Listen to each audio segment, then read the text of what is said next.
درود پاک پڑھنے کے بے شمار فضائل و برکات ہیں۔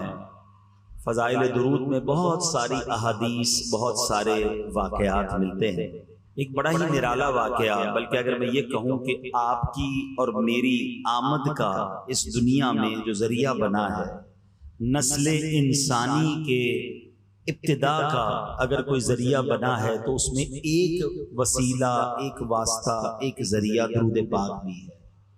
ویسے تو ہم ایک حدیث قدسی بھی ہے جس کا مضمون ہے کہ رب فرماتا ہے کہ اے محبوب، اگر میں تمہیں نہ بناتا تو یہ کائنات کو نہ بناتا، نہ زمین بناتا، نہ آسمان بناتا ہے۔ جب ہم اعلیٰ حضرت کا شعر پڑھتے ہیں نا کہ وہ جو نہ تھے تو کچھ نہ تھا، وہ جو نہ ہو تو کچھ نہ ہو، جان ہے وہ جہان کی، جان ہے تو جہان ہے۔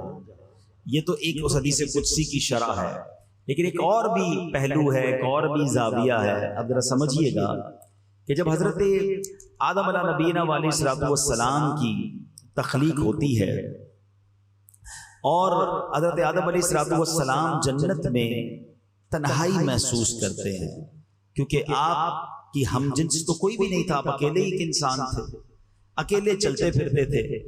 اب اللہ تعالیٰ نے آپ علیہ الصلوۃ والسلام پر نیند طاری کر دی۔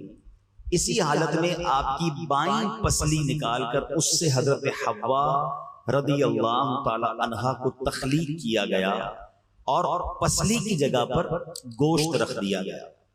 اس عمل کے دوران آپ کو کسی تکلیف کا تو احساس نہیں ہوا، مگر جب آپ نیند سے بیدار ہوئے، یعنی اب دوسرے لفظوں میں دیکھیں تو آج ہم آپریشن کرنے کے لیے بے ہوش کرتے ہیں، اب ایک آپریشن ہونا تھا تو حضرت آدم علیہ السلام پر نیند طاری کی گئی اور بلا تکلیف آپ کی پسلی سے بی بی حوا رضی اللہ تعالیٰ عنہ کی تخلیق کی گئی۔ اب جب آپ نیند سے بیدار ہوتے ہیں تو آپ ایک نہایت خوبصورت خاتون کو اپنے قریب بیٹھا ہوا پاتے ہیں، تو آپ نے فرمایا کہ تم کون ہو؟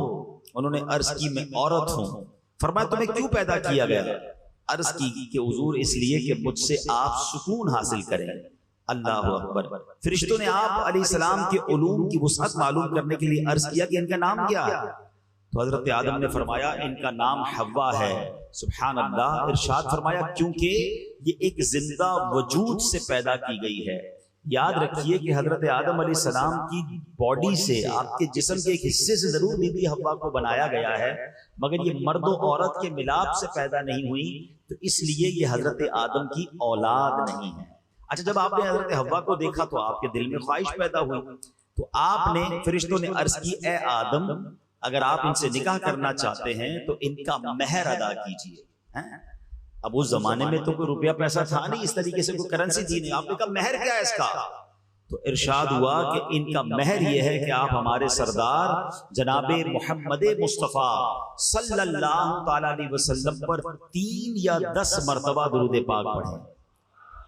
چنانچہ درود پاک کی برکت سے حضرت آدم اور حضرت حوا کا نکاح ہو گیا، اور سبحان اللہ جو اس کے بعد نسل انسانی چلتی ہے وہ اس نکاح کے بعد چلتی ہے، تو ہم کہہ سکتے ہیں کہ نبی پاک کا نام، میرے آقا کا ذکر، نبی پاک پر درود، یہ کمال کا وظیفہ ہے جو حضرت آدم اور حضرت حوا کے درمیان مہر بنتا ہے۔